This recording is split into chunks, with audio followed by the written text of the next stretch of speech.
Kita ingin kesulitan ini berubah menjadi kemudahan. Saya komit, saya siap melanjutkan semua strategi untuk menjaga demokrasi berjalan dengan baik.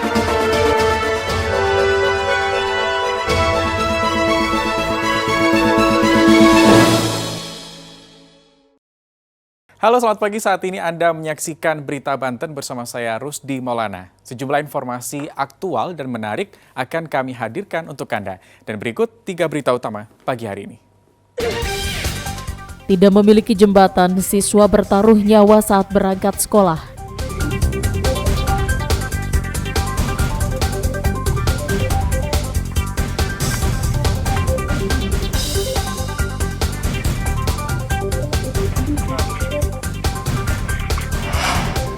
Terdampak banjir, 14 TPS di Tangerang Selatan belum melakukan pemungutan suara.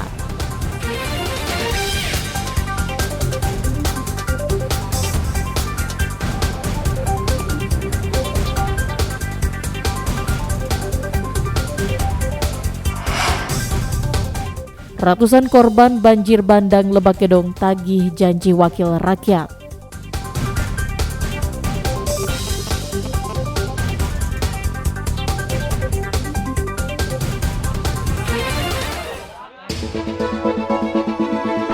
Kita ingin kesulitan ini berubah menjadi kemudahan. Saya komit, saya siap melanjutkan semua strategi Untuk menjaga demokrasi berjalan dengan baik.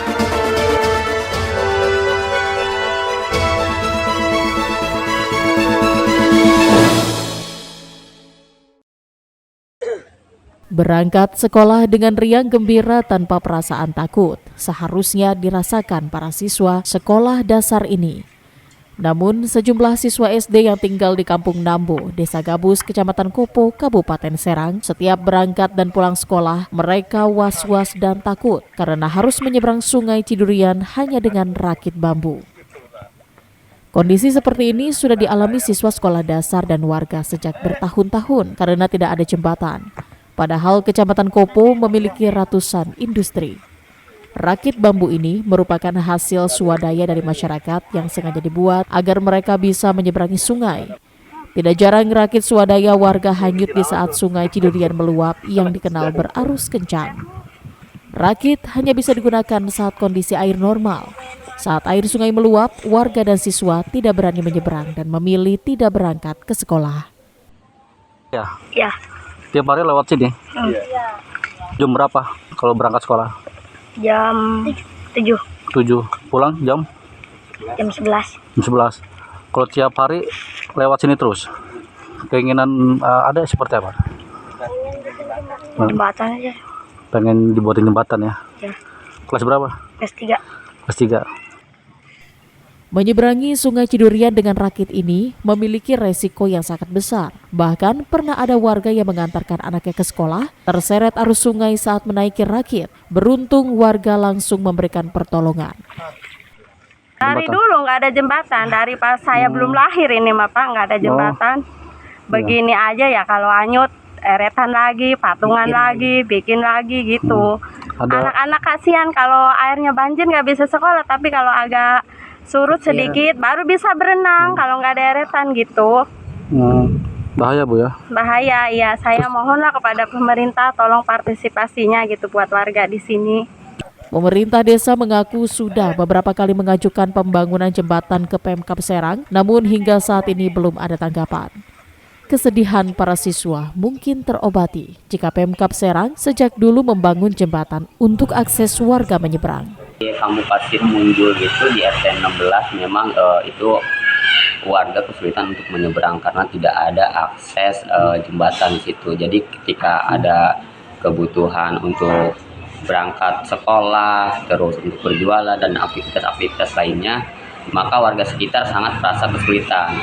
Maka dengan ini ya semoga dinas terkait di Pemprov Banten bisa membenahi dan memberikan bantuan berupa sebuah jembatan untuk akses warga sekitar. Kendati di Kabupaten Serang dipenuhi industri besar, warga pun berharap adanya bantuan pemerintah dan CSR industri untuk segera membangun jembatan agar aktivitas warga termasuk anak-anak sekolah bisa lebih mudah.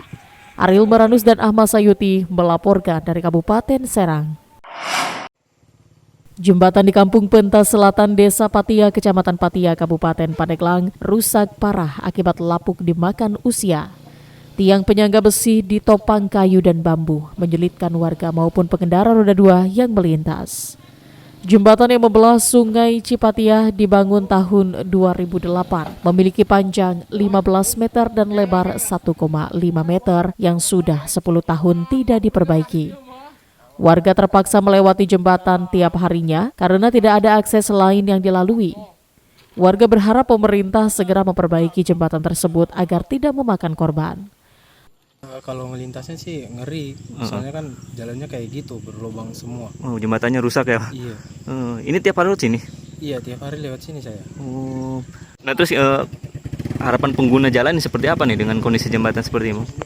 Ya kalau menurut saya sih ini harusnya segera diperbaiki ya. Soalnya kan rawan juga. Untuk kondisi jembatan ini kurang lebih 10 tahun ya. 10 tahun kondisinya sudah lama sekali. Dan ini jembatannya penghubung 3 kampung. Penghubung 3 kampung, yaitu Kampung Pentas Timur, Kampung Ciudui, dan Kampung Pasir Jatake. Awalnya jembatan ini bisa dapat dilalui kendaraan roda 4 dan perekonomian masyarakat berjalan. Namun jembatan mengalami kerusakan dan dibangun kembali pada tahun 2008 lalu, namun hanya bisa dilalui kendaraan roda 2. Ariel Maranus dan Andre Sopian melaporkan dari Kabupaten Pandeglang. Warga di sejumlah daerah terus dipusingkan dengan terus naiknya harga beras di pasaran. Di Kota Tangerang, kenaikan harga beras bahkan sudah mencapai Rp2.000 hingga Rp3.000 per liternya. Seperti terpantau di Pasar Kebun Besar, Batu Ceper, Kota Tangerang, harga beras kualitas biasa atau beras jenis medium yang biasanya dijual Rp8.000 hingga Rp8.500 saat ini naik menjadi Rp12.000 per liter. Sementara beras jenis premium naik dari harga Rp10.000 menjadi Rp13.500 per liter. Sedangkan beras premium lokal seperti jenis Pandan Wangi yang semula hanya Rp12.000 per liter, saat ini dijual Rp15.000 per liter. Kenaikan harga juga terjadi pada beras jenis ketan yang mengalami kenaikan dari harga Rp12.000 menjadi Rp20.000 per liter. Selain kenaikan harga, sejumlah pedagang juga mengaku jika stok beras semakin berkurang. Untuk di kondisi sekarang terendah jatuh di 12.000 ya. Itu harga beras sekarang. Paling rendah? Itu yang paling rendah ya, yang untuk kategori masih bagus, yang bisa konsumsi normal. Kalau yang paling tingginya berapa sekarang Bang? Untuk harga sekarang kita jualnya 13.000 ya per liter.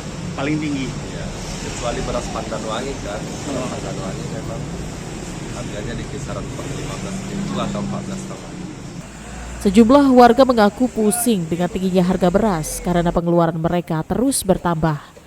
Untuk makan sehari-hari Bu biasa beli yang berapa Bu? Ya, makan sehari-hari ya sama aja.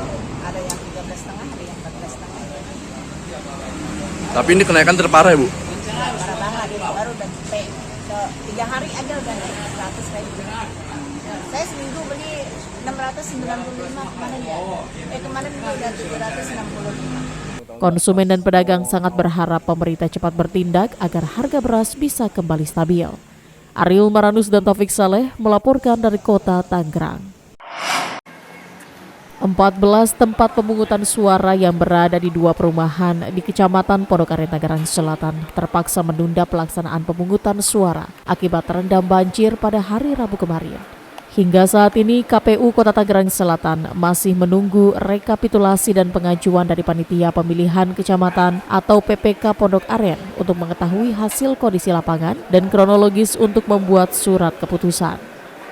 Sebelum dikeluarkan surat keputusan terkait waktu pelaksanaan pemungutan suara, KPU perlu melakukan inventarisir kesiapan yang lengkap hingga ke tingkat kelurahan, hingga petugas KPPS bisa mengumumkan kepada masyarakat adanya pemilu lanjutan.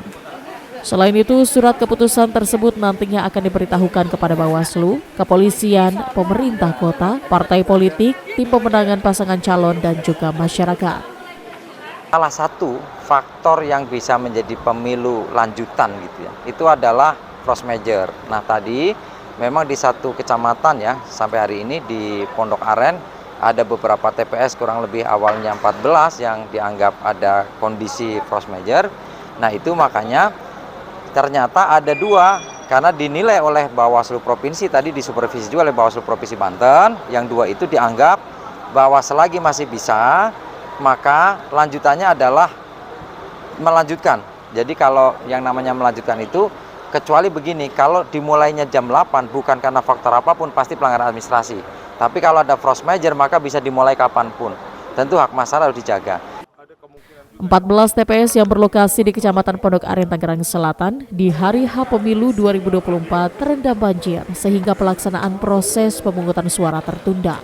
Bahkan ketinggian banjir di sejumlah TPS yang sudah disiapkan mencapai 1 meter. Ariel Maranus dan Syabudinatar melaporkan dari Tangerang Selatan.